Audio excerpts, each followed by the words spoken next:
The news at 4 begins with breaking news at Dulles International Airport. Thank you for joining us. I'm Simone D'Alba. Right now, emergency crews are responding to an investigation on the runway. I wanted to bring you a live look at the scene here. This is from Sky 9. Here's what we know right now. Frontier has just confirmed to us that a precautionary search was underway after a beeping noise was heard in the cargo hold.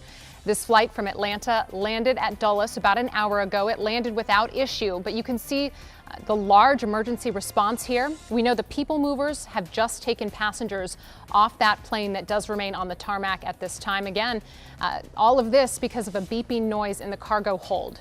So this is what we're learning at this point in time, but everyone is safe to the best of our knowledge. We'll be sure to keep you updated as we learn more information.